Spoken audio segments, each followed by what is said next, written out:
আজকের প্রথম খবরটা হলো ইউএসটিএম চেয়ারম্যান মাহবুবুল হক গ্রেফতার। ইউএসটিএম চেয়ারম্যান মাহবুবুল হককে গ্রেফতার করা হয়েছে। আচার্য মাহবুবুল হককে বর্তমানে পাতারকান্দি থানা নিয়ে আসা হয়েছে। শুক্রবার রাতে মহানগর পুলিশ, এসটিএফ এবং শ্রীভূমি করিমগঞ্জ পুলিশ মাহবুবুল হককে আটক করে মাহবুবুল হককে গৌহাটিতে তার বাসভবন থেকে গ্রেফতার করা হয়েছে। শুক্রবার ইআরডি ফাউন্ডেশন পরিচালিত পাতারকান্দি সেন্ট্রাল পাবলিক স্কুলে উচ্চ মাধ্যমিক চূড়ান্ত বর্ষের পরীক্ষায় পরীক্ষার্থীদের প্রতি স্কুল কর্তৃপক্ষের স্বজনপোষণ নীতির অভিযোগে উত্তপ্ত হয়ে উঠে উত্তেজিত দুর্বৃত্তরা স্কুলে ব্যাপক ভাঙচুর চালায়। এমনকি খবর সংগ্রহ করতে যাওয়া সাংবাদিকদের মোবাইল ফোন কেড়ে নেওয়ার চেষ্টা চালায় দুর্বৃত্তরা। অভিযোগ, উচ্চ মাধ্যমিক চূড়ান্ত বর্ষের পরীক্ষায় এবার গোয়ালপাড়া থেকে ইউএসটিএম এর অধীন পরীক্ষার্থীরা এই পরীক্ষা কেন্দ্রে আসে।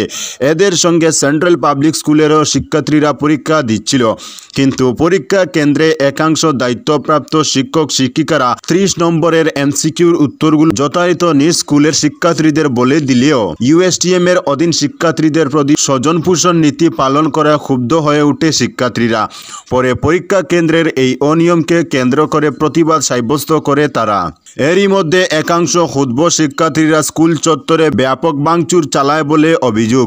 খবর পেয়ে পরিস্থিতি নিয়ন্ত্রণ করতে অতিরিক্ত ম্যাজিস্ট্রেট তথা সার্কেল অফিসার বলিন বাবা বালারি পুলিশ ও সিআরপিএফ বাহিনী নিয়ে স্কুলে পৌঁছান। এ ঘটনায় মাহবুবুল হকের বিরুদ্ধে 54/2025 নম্বরে একটি মামলা দায়ের করা হয়েছে।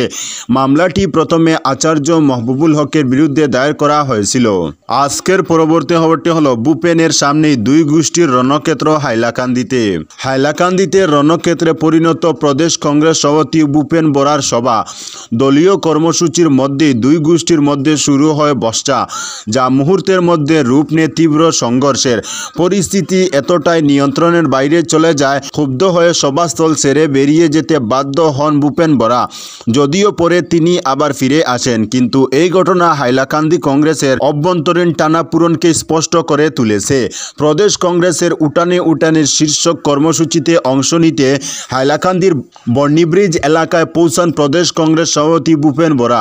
স্বভাবতই দলীয় কর্মী সমর্থকরা তার আগমনে উচ্ছ্বসিত ছিলেন, কিন্তু সেই আনন্দ বেশিক্ষণ স্থায়ী হয়নি। সভা শুরুর পূর্বেই শুরু হয় দুই গোষ্ঠীর মধ্যে বাকবিতণ্ডা, আর ধীরে ধীরে উত্তপ্ত বিতর্কে পরিণত হয়। কয়েক মিনিটের মধ্যে তা হাতাহাতির রূপ নেয় এবং সভাস্থল বিশৃঙ্খলার কেন্দ্রবিন্দুতে পরিণত হয়। দীর্ঘদিন ধরে হাইলাকান্দি কংগ্রেসের অভ্যন্তরে চলা সাংগঠনিক মতানৈক্য থেকে এই বিবাদের সূত্রপাত। কে দলের নেতৃত্বে থাকবে, কার কতটা ক্ষমতা, এসব নিয়ে দলের ভেতরেই দ্বন্দ্ব তীব্র হয়েছে। এই ঘটনাটি সেই দ্বন্দ্বেরই প্রকাশ্য রূপ। সবার মাঝে প্রতিপক্ষ গোষ্ঠী একে অপরকে দোষারোপ করতে থাকে এবং ক্রমেই পরিস্থিতি হাতের বাইরে চলে যায়। ভূপেন বরা এই বিশৃঙ্খল পরিস্থিতি দেখে চরম অসন্তোষ প্রকাশ করেন। আজকের পরবর্তী খবরটি হলো ফের কুম্ভ যাওয়ার পথে দুর্ঘটনা, মৃত 4 জন। ফের কুম্ভ যাওয়ার পথে দুর্ঘটনা, ট্রাকের ধাক্কায় দুমড়ে মুচড়ে গেল একটি 4 চাকার গাড়ি। মৃত্যু হয়েছে বাংলার 4 জনের। ঘটনাটি ঘটে ঝাড়খণ্ডের ধানবাদের রাজগঞ্জ থানা এলাকায়। মৃতদের নাম শেখ রাজাবলী, যিনি ছিলেন গাড়ি চালক, পিয়ালি সাহা, তেমুলি সাহা, প্রণব সাহা। মৃতদের বাড়ি হুগলিতে। জানা গিয়েছে ট্রাকটির ধাক্কা মারার পর পেছনের একটি গাড়িও এই দুর্ঘটনাগ্রস্ত গাড়িটিকে ধাক্কা মারে। সেই গাড়ির 6 জন আহত হয়েছেন। আজকের পরবর্তী খবরটি হলো মালুগ্রামে অগ্নিকাণ্ডে ক্ষতিগ্রস্ত পরিবারের পাশে দাঁড়ালো টিম আয়ুষী। শিলচর মালুগ্রামের বিবেকানন্দ লেনে অগ্নিকাণ্ডে ক্ষতিগ্রস্ত পরিবারের পাশে দাঁড়ালো টিম আয়ুষী। শনিবার তাদের খাবারের ব্যবস্থা করা হয় এবং এদিন দুস্থ পরিবারের মধ্যে শাড়ি ও শীতবস্ত্র বিতরণ করে টিম আয়ুষী। এতে উপস্থিত ছিলেন টিম আয়ুষীর প্রজেক্ট ডাইরেক্টর অনুপ কুমার রায়, বিনয় সিং, দীপ রায়, কুটু সাহা, মুস্তাফা, জীবনানন্দ সিং ও গোপাল দাস। উল্লেখ্য, গত বৃহস্পতিবার বিকেলে শিলচরের মালুগ্রামের বিবেকানন্দ লেনে ভয়াবহ অগ্নিকাণ্ডে পুড়ে ছাই হয়ে যায় 6টি পরিবারের বাসগৃহ। সিলিন্ডার বিস্ফোরণের কারণে আগুন লেগেছে বলে ধারণা করা হয়। মালুগ্রামের বিবেকানন্দ লেনে মানিক দেবের বাড়িতে আকস্মিক আগুনে 5 পরিবার অগ্নিকাণ্ডে নিঃস্ব হয়ে যায়। যায়। আজকের পরবর্তী খবরটি হলো জাটিঙ্গা মুখে টিপার গাড়ির ধাক্কায় ঘটনাস্থলে মৃত্যু যুবকের। ফের সড়কে মর্মান্তিক সড়ক দুর্ঘটনায় প্রাণ গেল এক তরতাজা যুবকের। গুরুতর আহত হয়েছেন আরও 3 জন। শনিবার বিকেলে জাটিঙ্গা মুখে সংঘটিত হয় এই মর্মান্তিক দুর্ঘটনা। জাটিঙ্গা মুখে টিপার গাড়ির ধাক্কায় ঘটনাস্থলে মৃত্যু হয় তারিণীপুরের বছর 19-এর সালমান হোসেন লস্কর নামে এক যুবকের। গুরুতর আহত হয় আরও 3 জন। সুফিয়ান হোসেন লস্কর, যার বয়স ছিল 19, তারিণীপুর 2য় খণ্ডের বাসিন্দা। কামিল হোসেন মজুমদার 22 বছর বয়স, দুধপুর 1ম খণ্ডের বাসিন্দা। নূর ইসলাম বরবুইয়া কৃষ্ণপুর ডাকেরবন্দ এলাকার বলে জানা গেছে। দুর্ঘটনাটি সংঘটিত করে পালিয়ে যায় ঘাতক ট্রিপার গাড়ি। জানা গেছে এদিন শিলচর থেকে রানীঘাট অভিমুখে দ্রুত গতিতে একটি ট্রিপার গাড়ি আসার পথে জাটিঙ্গামুখ এলাকায় একটি মোটরসাইকেলের ধাক্কা মারে। এতে ঘটনাস্থলেই এক বাইক আরোহীর মৃত্যু হয়। বাকি 3 জন গুরুতর আহত হন। স্থানীয়রা সঙ্গে সঙ্গে তাদেরকে উদ্ধার করে শিলচর মেডিকেল কলেজ ও হাসপাতালে প্রেরণ করেন। খবর পেয়ে ঘটনাস্থলে অরুণাচল পুলিশ উপস্থিত হয়ে পরিস্থিতি নিয়ন্ত্রণে আনে।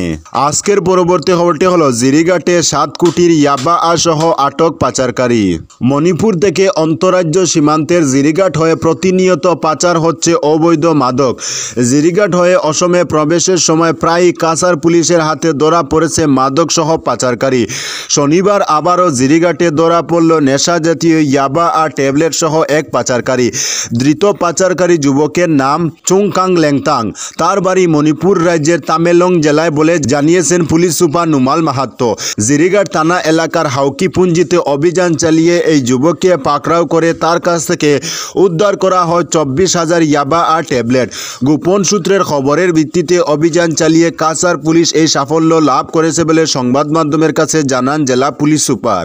আজকের পরবর্তী খবরটি হলো প্রশ্নপত্র ফাঁস, ভুয়ো খবরে পোর্টাল সাংবাদিক গ্রেফতার। ধুবড়ীর বান্দিহানায় মিথ্যা খবর দেওয়ার জন্য এক সাংবাদিককে গ্রেফতার করা হয়েছে। সাংবাদিক রাজু আহমেদ উর্ফে সাবুরুদ্দিনকে গ্রেফতার করেছে বান্দিহানা থানা পুলিশ। জারুয়ার চর পাবলিক হাই স্কুল পরীক্ষা কেন্দ্রে সাধারণ গণিতের প্রশ্নপত্র ফাঁস হয়েছে এমন মিথ্যা সংবাদ ছড়ানোর অভিযোগে রাজু আহমেদকে গ্রেফতার করা হয়। স্কুল কর্তৃপক্ষের দায়ের করা অভিযোগের ভিত্তিতে বান্দিহানা পুলিশ পোর্টাল সাংবাদিক রাজু আহমেদকে গ্রেফতার করেছে। রাজু আহমেদ জনগণ বার্তা পোর্টালের সাংবাদিক হিসেবে কাজ করেছেন। আজকের পরবর্তী খবরটি হলো জিএসটি বিভাগের অতিরিক্ত কমিশনার, তার মা বোনের দেহ উদ্ধার। বাড়ি থেকে কেন্দ্রীয় আবগারি ও জিএসটি বিভাগের অতিরিক্ত কমিশনার, তার মা এবং বোনের দেহ উদ্ধারকে ঘিরে চাঞ্চল্য। পুলিশের প্রাথমিক অনুমান আত্মহত্যা করেছেন ওই 3 জন। ঘটনাটি কেরলের কুচিতে ঘটেছে। আমলা মনীষ বিজয়ের পরিচারকা 4 দিনের ছুটিতে ছিলেন। তারপর ফিরলে দুর্গন্ধ পান। সঙ্গে সঙ্গেই পুলিশে খবর দেওয়া হয়। এরপর পুলিশ এসে দেহ উদ্ধার করে।